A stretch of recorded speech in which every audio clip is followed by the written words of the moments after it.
All right, this is an ark being built in Alabama, and I'm going to go through some of the problems of the Noah's Ark story.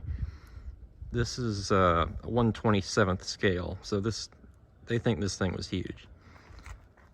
The problem with such a large wooden structure being floated on the ocean is it's going to break apart. The largest wooden ship, the Wyoming, it broke apart in a storm. It was seaworthy for several years, but that's because of the steel in its structure. It had like 100 tons of steel or something in its structure to keep it rigid. Obviously, in 4,400 years ago, they wouldn't have had that. So this thing, 450 to 500 foot wooden ship, 50 feet long, 50 feet high, that thing is going to break apart pretty much instantly, I think. Another problem would be the support structure that Noah would have had to use to build the ark and keep it from breaking apart under its own weight on the ground. Obviously, this one's built in with beams into the ground because they don't intend to actually float it. But Noah would have had to have some kind of big, gigantic support structure holding it up, and probably off the ground, because if it's on the ground, it's going to rot because it took decades to build, they think, or they believe. So that's another problem.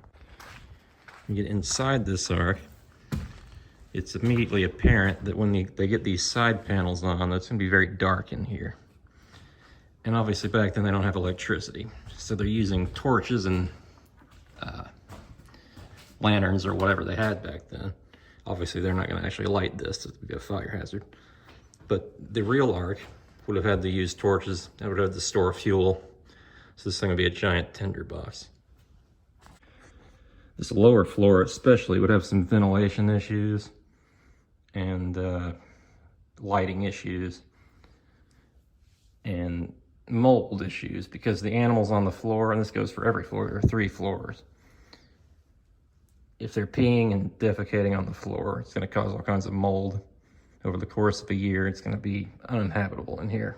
They think there were 8,000 pairs of animals. Would have had to be more, that's what they say. That's what Answers in Genesis and all the creationist organizations say. So that would be, the air would be unbreathable in here. I was talking with some of the guys about animal exhibits that would work in this ark. And some of the year, some animals would work, but sometimes of the year it wouldn't.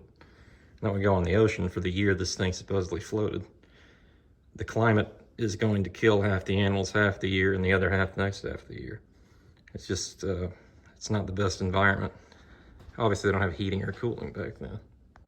As I mentioned before, ventilation would be a major issue. They got 2 windows built in and some up here.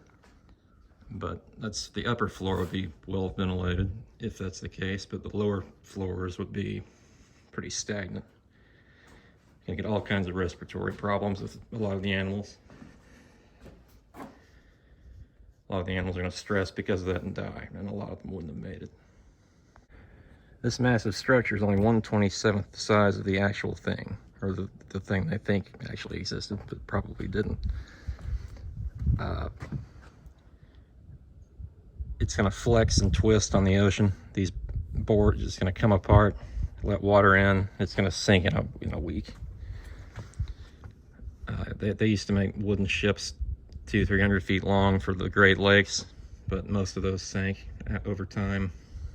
Obviously, they switched to iron and steel in modern times.